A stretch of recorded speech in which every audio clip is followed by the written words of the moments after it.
Here we go. We got this little booth back here, and this is what we're working with today. We're doing location interviews, and got these two booths. I forgot to bring my CTO for that gel, but you know it's still relatively lit here. We got overhead as far as tungsten light, and we got another fill light here. So the idea is one talent over there, and one talent over here, and then the camera on this side. Coming into this shoot, we were approaching it as a low production, low footprint type of shoot, less people, which is technically just myself as a camera operator, a little bit of lighting and audio as well. Because we're just shooting two talents and one interviewer, we were able to achieve some looks. There were some complications in the shoot. One is the space. The booths were great, but the space we had in the corner was a little tight, and so that's the only area we can work with that we can actually utilize Edison power.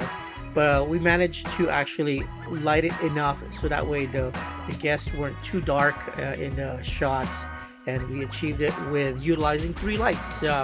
One overhead light, which is actual practical light, and one fill light, and then another backlight from one of the guests. We just hung it over on top of the back seat of the booth, and that kind of just illuminated the backside. I did forget the gels for one of the lights, which is the CTO color temperature orange, which should have color balanced the other ones. But overall, it's actually turned out pretty good because there's daylight that's coming from the exterior of the building, coming through the windows and the doors.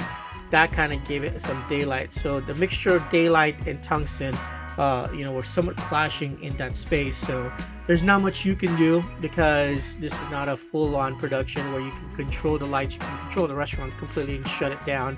No, we were just giving a small space in the corner and just work with what you got, and that's what we did. And we were able to achieve some of that. In total, we were probably there for about 2 hours. We were able to grab some B-rolls in between because we had limited time at the place. You know, once the food was coming in, I just captured some B-rolls with my camera phone, put it close to the light, just to give it a little bit of lighting into it, just interesting shots of the food.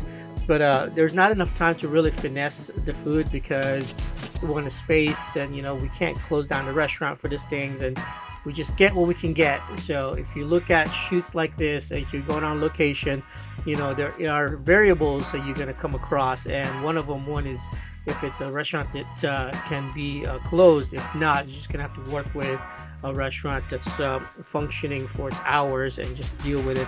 And so that's what we did. We just kind of adjusted for the space and the time that we had, and we were fortunate enough that the restaurant allowed us to shoot our content there, and in return, they're going to get publicity out of that through these videos. And a lot of videos that I've shot for this company do go viral, and some of the restaurants we've worked with have gotten a lot of views and customers through that. So very appreciative of the restaurant working with us.